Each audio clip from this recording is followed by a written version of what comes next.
வேண்டாம் சுபா, ஒரு 1/4 கிலோ இல்லை, 100 கிராம்.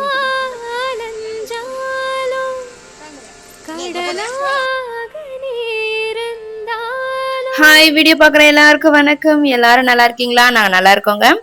இன்னைக்கு வந்து தோட்டத்துல போயிட்டு சிக்கன் பிரியாணி வந்து செய்யலாம்னு சொல்லிட்டு காலையிலே வந்தாச்சு. காலையில வீட்டுல வந்து டிஃபன் சாப்பிட்டுட்டு ஒரு 10 மணி போலலாம் வந்து தோட்டத்துக்கு வந்துட்டேன். இன்னைக்கு எடுக்கிற வீடியோ வந்து இன்னைக்கே வந்து அப்லோட் பண்றது வந்து இன்னைக்குதான் வந்து பண்றேன். சுட சுட வந்து இந்த வீடியோ வந்து உங்களுக்காக வரப்போகுது. அடுப்பு வந்து இது மாதிரி வந்து ஒரு தரை போட்டு சின்னதா வந்து அடுப்பு வந்து கட்டலாம் அப்படின்ட்டு தாங்க இருந்தோம். பாத்தீங்கன்னா அது செய்யவே முடியல. சரி, ஒவ்வொரு நாளா வந்து தள்ளிட்டே போகுது. மறுபடியும் அந்த கல்லுலயே வச்சு அடுப்பு வந்து கூட்டிட்டோம். போனதுமே வந்து வேலையை வந்து ஸ்டார்ட் பண்ணியாச்சு. ஏன்னா வந்து நல்லா வந்து வெயில் அடிக்குதுங்க. தொடர்ந்து ஒரு 3 நாள் 4 நாளா பாத்தீங்கன்னா சரியான வந்து வெயில் அடிக்குது. கத்திரி வெயில் மாதிரி அடிக்குதா. அதனால ஒரு 12 மணிக்கெல்லாம் வந்து வேலையை முடிச்சுட்டு கிளம்பிடுற மாதிரி தான் வந்து பிளான் பண்ணி போயிருந்தேன். ஏன்னா இன்னைக்கு வந்து அவங்க வந்து பெயிண்ட் அடிக்கிறாங்க. அண்ணா அவங்களெல்லாம் வந்து வண்டிக்கு வந்து கொஞ்சம் வேலையா இருந்ததா, 2 நாளா வந்து அங்கதான் இருக்கிறாங்க. சரி, இன்னைக்கு போய் அங்க போய் சாப்பாடு செய்யலாம்னு சொல்லிட்டு இன்னைக்கு போல வந்து கிளம்பிட்டேன். வண்டிக்கெல்லாம் சரி வேலையா இருக்கு, நம்மளும் வந்து அங்க போலாம் அப்படின்னு சொல்லிட்டு இன்னைக்கு வந்துட்டோம். நம்ம சேனலுக்கு இப்பதான் ஃபர்ஸ்ட் டைம் வரீங்கன்னா ப்ளீஸ் லைக் அண்ட் சப்ஸ்கிரைப் பண்ணிக்கோங்க. உங்களுடைய கருத்தை வந்து கமெண்ட்ஸ்ல வந்து சொல்லுங்க. போனதுமே வந்து வேலையெல்லாம் ஸ்டார்ட் பண்ணியாச்சு. எல்லாத்தையும் கழுவி எடுத்துட்டு வச்சுட்டு போயிட்டு விறகு வந்து எடுத்துட்டு வரலாம்னு சொல்லிட்டு போயிருந்தேன். விறகு வந்து பொங்கல் வைக்கிறதுக்குமே பாத்தீங்கன்னா ஆடி மாசம் பொங்கல் வைக்கிறதுக்கு விறகும் வந்து எடுக்கணும்னு நினைச்சிட்டே இருந்தேன். அதை கையோட இன்னைக்கே வந்து எடுத்துட்டு வந்து வச்சாச்சு தோட்டத்துல. ஏன்னா பாத்தீங்கன்னா லாஸ்ட் டைம் வந்து கோவில் பக்கத்துலலாம் வந்து ஃபுல்லாவே வந்து கழனியெல்லாம் தான் இருக்கும். கழனி இருக்கும், பக்கத்துல ஏரிக்கரை பக்கத்துலயே இருக்குமா. அதனால நிறைய மரங்கள் அதெல்லாம் இருக்கும். காஞ்சி போன அந்த கட்டை எல்லாம் கீழே கிடக்கும். எப்பயுமே வந்து போய் எடுத்து வச்சு பொங்கல் வந்து வச்சிடும். போன வாட்டி பாத்தீங்கன்னா ஒரு விறகு கூட இல்லைங்க. நான் போய் பொங்கல் வைக்கிறதுக்கு ரொம்ப கஷ்டமா போயிடுச்சு. அதனால இந்த வாட்டி வந்து தோட்டத்து பக்கத்துல இருக்கிற விறகுலாம் வந்து எடுத்து வச்சுட்டு போயிடலான்னு சொல்லிட்டு இன்னைக்கே வந்து அதுக்கு உண்டான வேலையும் போய் பார்த்தாச்சு. இன்னைக்கு வந்து சிக்கன் பிரியாணி தாங்க. தோட்டத்துக்கு போயிட்டாவே மட்டன் பிரியாணிலாம் வந்து செய்யறதே கிடையாது. எப்பயும் வீட்டுல வந்து செய்யறதா தான் மட்டன் பிரியாணி. தோட்டத்துக்குலாம் போயிட்டா சிக்கன் பிரியாணி தான் வந்து டக்குன்னு செய்வோம்னு சொல்லிட்டு செஞ்சு முடிக்க முடியும்னு சொல்லிட்டு எப்பயும் சிக்கன் பிரியாணி தான் வந்து செய்யறது. ஒரு லைவ் போல வந்து வாங்கியிருந்தோம். அடுப்பையும் வந்து மூட்டியாச்சு, பாத்திரத்தையும் வந்து வச்சாச்சு. நல்லா சூப்பரா வந்து காஞ்சி போயிருந்தது. எல்லாமே நல்லா வச்சதுமே ஒரு தீக்குச்சியிலேயே பாத்தீங்கன்னா நல்லா வந்து அடுப்பு வந்து சூப்பரா வந்து பத்திக்குச்சிங்க. தோட்டத்துக்கு போயிட்டு சாப்பாடு செய்யறதுனாவே எல்லாருக்குமே எல்லா வயசு உள்ளவங்களுக்குமே பாத்தீங்கன்னா ஜாலியா தாங்க இருக்கும். ஆனா செய்யறவங்களுக்கு தான் தெரியும் அதோடைய கஷ்டம். ஏன்னா வந்து வீட்டுல இருக்கிற வசதி வந்து அங்க வந்து வராது. ஆனா செம்ம ஜாலியா இருக்கும். எல்லாருமே வந்திருப்போம். கொஞ்சம் வந்து அதே போல டேஸ்டும் நல்லா இருக்கும். அடுப்புல செய்யறதுனால நல்லா டேஸ்டா இருக்குமா. என்ன ஒண்ணு ஏதாவது ஒரு மிஸ் பண்ணிட்டோம்னு வச்சுக்கோங்களேன், அதுக்கப்புறம் அங்க வந்து கடைக்கு போய் வாங்கிட்டு வர முடியாது. நம்ம அங்க இருந்து வீட்டுக்கு வரதுக்கும் பாத்தீங்கன்னா ஒரு 1.5 கிலோமீட்டர் இருக்கு வீடு. அதனால வீட்டுக்கு வந்து அந்த பொருளை வந்து எடுத்துட்டு போக முடியாது. அதனால ஞாபகமா வந்து எல்லாத்தையும் வந்து எடுத்துட்டு போற மாதிரி இருக்கும். அப்படி இருந்து பாத்தீங்கன்னா பிரியாணிக்கு போடுற அந்த ஸ்பைசஸ் எல்லாம் வந்து விட்டுட்டு போயிட்டேன். எந்த ஸ்பைசஸும் போடாம பிரியாணி வச்சது இன்னைக்குதாங்க. ஆனா ஹஸ்பண்ட்லாம் பாத்தீங்கன்னா அப்ப வந்து இல்ல. அதனால அவங்களை கடைக்கு போயிட்டு வர சொல்லவும் முடியல. அவங்கலாம் பாத்தீங்கன்னா அந்த பெயிண்ட்டுக்கு தேவையான பொருள்லாம் வந்து வாங்குறதுக்காக கடைக்கு வந்து போயிட்டாங்க. அவங்களாம் வந்து அந்த வேலையை ஆரம்பிக்கிறக்குள்ளேயே வந்து இந்த சமையல் வேலை வந்து முடிக்கணும்னு சொல்லிட்டு கடன்னு செய்ய வந்து ஆரம்பிச்சாச்சு. எந்த ஒரு ஸ்பைசஸும் போடாம வந்து பிரியாணி வந்து வைக்கிறோம். சரிப்போ யாருக்கு செய்ய போறோம், நமக்காக தானே செய்யறோம், யார் நம்மளை கேட்க போறாங்கன்னு சொல்லிட்டு தைரியமா வந்து இறங்கியாச்சு. இந்த தோட்டத்துல வந்து செய்யறோம், வெளியில போய் செய்யறோம் அப்படின்னா என்ன ஒரு வசதினா, அந்த தண்ணி எல்லாம் இருந்ததுன்னா டபக்குன்னு அப்படியே பக்கத்துலயே வந்து ஊத்திட்டு போயிட்டே இருக்கலாங்க. அந்த ஒரு வசதி தான். நம்ம வந்து இங்கதான் ஊத்தணும் அங்கதான் ஊத்தணும் அப்படிலாம் கிடையாது. அப்படியே நம்ம வந்து காய்கறி கழுவணுமா அப்படியே ஒரு பக்கமா ஊத்திட்டு போயிட்டே இருக்கலாம். கறி கழுவணுமா அதுவும் ஒரு பக்கத்துல ஊத்திட்டு போயிட்டே இருக்கலாம். அது மாதிரிதான் வந்து கழனியில போயிட்டாவே நம்ம தோட்டத்துக்குலாம் போயிட்டா அது அந்த ஒரு வசதி தான். அந்த கறி எல்லாம் போட்டுட்டு மசாலா எல்லாத்தையும் போட்டுட்டு அது தட்டு போட்டு முடியாச்சு.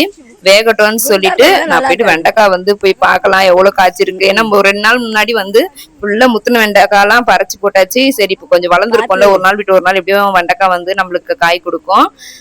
சரி, அதை போய் பறிக்கலாம்னு சொல்லிட்டு போயிட்டேன். போய் பறிக்கவே கொஞ்சம் பயமா தாங்க இருந்தது இன்னைக்கு. ஏன்னா நல்லா வந்து வெயில் அடிக்குதா. இந்த மாதிரி நல்லா பச்சை பில்லுல வந்து பாம்பு வந்து நல்லா படுத்துட்டு இருக்கும் சில்லுன்னு. அதனால கொஞ்சம் பயமா தான் இருந்தது.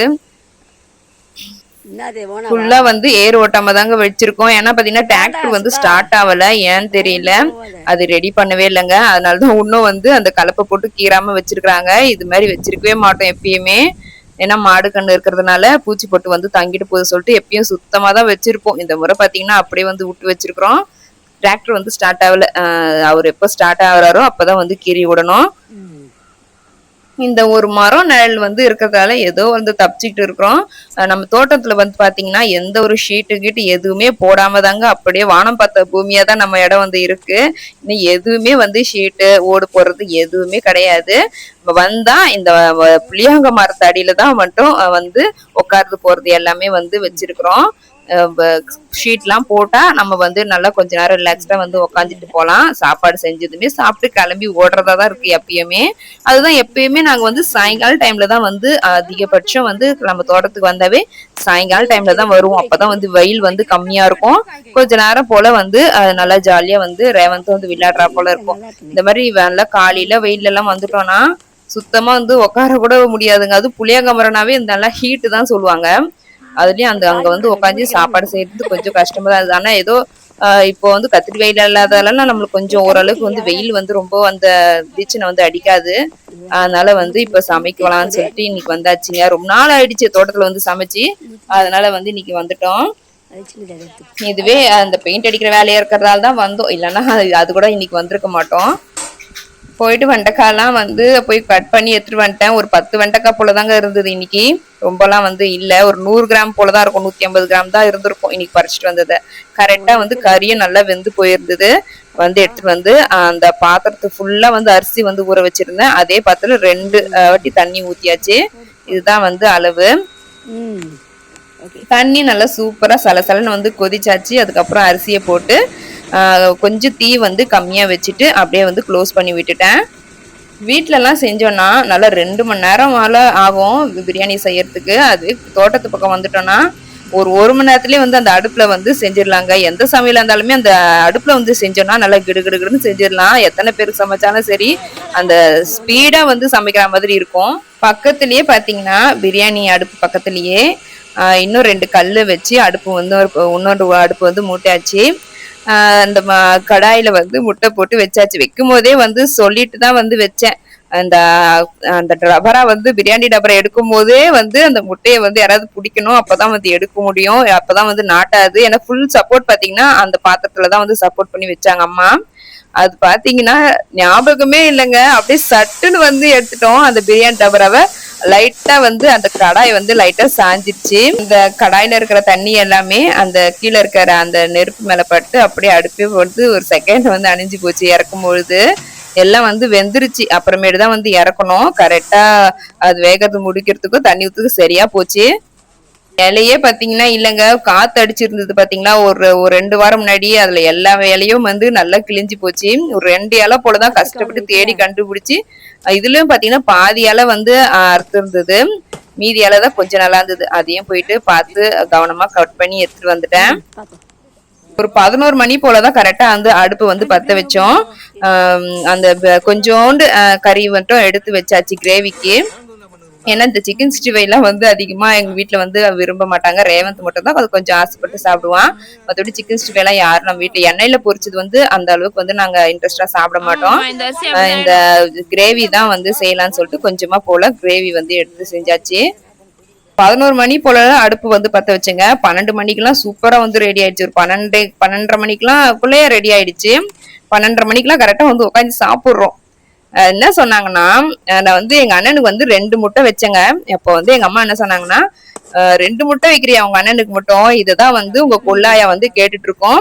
சின்ன வயசா இருந்த நீ குட்டி பாப்பாவா இருக்கும்போது உன்னை எப்பத்தாலும் உங்க அண்ணன் வந்தா, எனக்கு வந்து 2 அண்ணா இல்லையா, உங்க அண்ணன் வந்தா எத்தனை முட்டை வைப்ப, உங்க அண்ணன் வந்தா எத்தனை முட்டை வைப்பன்னு எங்க ஆயா கேட்டுட்டே இருப்பாங்களாம் என்ன. இப்ப எங்க அந்த ஆயா வந்து இல்ல, 6th படிக்கும் போதே தவறிட்டாங்க. அதான் நான் வந்து சொல்லிட்டே இருந்தேன், ஆயா நீ வந்து மேல இருந்து எங்களை பாத்துட்டு வந்தேன்னா பாரு, எங்க அண்ணன் வந்திருக்கான் நம்ம தோட்டத்துக்கு, நான் 2 முட்டை வந்து வைக்கிறேன் பாரு அப்படின்னு சொல்லிட்டு அப்போ உட்காந்து பேசிக்கிட்டே கலாய்ச்சிக்கிட்டே வந்து எங்க அண்ணனுக்கு 2 முட்டை வந்து வச்சுட்டு இதெல்லாம் வந்து பேசிட்டு இருந்தோம். ஆயானா பாத்தீங்கன்னா அப்பாவுடைய ஆயா, அப்பாவுடைய அப்பா பெத்த ஆயா. அந்த ஆயா தான் வந்து என்ன கேட்டே இருப்பாங்களாம். அவங்கதான் வந்து நம்ம வீட்லயே இருப்பாங்க இல்லையா, அந்த ஆயா தான் வந்து என்ன கேட்பாங்களாம். எனக்கு சுத்தமா ஞாபகம் இல்லைங்க. அம்மா தான் வந்து எப்பவுமே சொல்லுவாங்க. அதை கரெக்டா இன்னைக்கு முட்டை 2 வைக்கும் போது சொன்னாங்களா, அதை அப்படியே உங்ககிட்டயே ஷேர் பண்ணேன். இப்பெல்லாம் வந்து எந்த ஆயாங்க சொல்லுவாங்க அது மாதிரி. அந்த அந்த காலத்து ஆயாங்கெல்லாம் பாருங்க, நம்ம இப்பயும் பேசுறோம். அந்த அளவுக்கு வந்து நமக்கு ஒரு ஏதாச்சும் சொன்னாலுமே கருத்தோட வந்து நம்மளுக்கு வந்து சொல்லி வச்சுட்டு போயிருக்காங்க. இப்பெல்லாம் யார் சொல்லுவாங்க பசங்களுக்கு. இந்த பெயிண்ட் அடிக்கிற அந்த கன் மிஷின் தாங்க வந்து வாங்கிட்டு வர்றதுக்காக நேத்துல இருந்தே வந்து சுத்திட்டு இருந்தாங்க. நேத்துல இருந்தே போயிட்டு பக்கத்தூர்ல எல்லாம் போய் கேட்டு வந்தாங்க. பாத்தீங்கன்னா இந்த மிஷினே வந்து எங்கேயுமே கிடைக்கல. இப்ப எங்க இருந்து வாங்கிட்டு வந்தாங்கன்னே தெரியல. அந்த மோட்டர் மட்டும் பாத்தீங்கன்னா வாடகைக்கு வந்து வாங்கிட்டு வந்துட்டாங்க. இந்த கன்னு பாத்தீங்கன்னா கடையில இருந்து புதுசாவே வந்து வாங்கிட்டு வந்துட்டாங்க. இனிமே நம்மளே வச்சுக்கலாம், எதுக்கு போயிட்டு எப்பயுமே வந்து வாடகை எடுக்கணும்னு சொல்லிட்டு அந்த கன்னு மட்டும் காசு கொடுத்து நம்மவே வந்து ஓனா வந்து வாங்கிக்கிட்டோம். ஏன்னா அது வந்து சுத்தமா கிடைக்கலங்க. எல்லா இடத்துலயுமே வந்து தேடிட்டாங்களாமா. அது பாத்தீங்கன்னா நம்ம ஏரியால வந்து எங்கேயுமே கிடைக்கல. அதனால சரி புதுசாவே வாங்கியாச்சு. சாப்பிட்டு முடிச்சுட்டு அம்மா எல்லாம் கிளம்பிட்டாங்க. பாத்தீங்கன்னா நாங்க வந்து பெயிண்ட் வந்து அடிக்கிறதுக்கு வந்து ஸ்டார்ட் பண்ணிட்டோம். இந்த அண்ணா வந்து பெயிண்ட் அடிக்கிறதால பெயிண்ட் அடிக்கலாம் தெரியும்னு நினைச்சுக்காதீங்க. ஓரளவுக்கு தான் தெரியும், அந்த அளவுக்கு எல்லாம் வந்து தெரியாது. வண்டி மட்டும் நல்லா எங்க வீட்டுல எல்லாருமே பாத்தீங்கன்னா அப்பா பாத்தீங்கன்னா 2 அண்ணாக்குமே நல்லா வந்து டிரைவிங் வந்து சொல்லி கொடுத்துட்டாங்க. இதெல்லாம் வந்து அப்படியே வந்து ஒவ்வொன்னா வந்து கத்துக்கிட்டது. சரி இப்பெல்லாம் வந்து நம்மளே வந்து அடிச்சுக்கலாம் சொல்லிட்டு இப்பெல்லாம் நாங்களே தான் வந்து பெயிண்ட் அடிக்கிறோம். டிராக்டர் கூட நாங்களே இப்ப வந்து பெயிண்ட் அடிச்சிருப்போம். அதையும் வந்து நான் லாங் வீடியோல வந்து ஷேர் பண்ணியிருக்கேன். இந்த ஒரே ஒரு மரம் மட்டும் இல்லைன்னா இந்த இடத்துல வந்து நிக்கவே முடியாதுங்க. அதான் சொல்லுவாங்க போல இருக்கு, ஒரு எப்படியாவது வந்து மனுஷனா பார்த்தோம் 2 மரம் வந்து நடணும்னு சொல்லிட்டு. நான் வந்து சுத்தமா பெயிண்ட்லாம் அடிக்கலைங்க. சும்மா தான் நான் வந்து ஃபர்ஸ்ட் அந்த புதுசா வாங்கினதால அந்த காத்து மட்டுமே அதுல வந்து வர மாதிரி பண்ணிட்டு இருந்தாங்க. அதனால தான் ஃபர்ஸ்ட் நான் பண்ணேன். பெயிண்ட் எல்லாம் வந்து அடிக்க தெரியாது எனக்கு.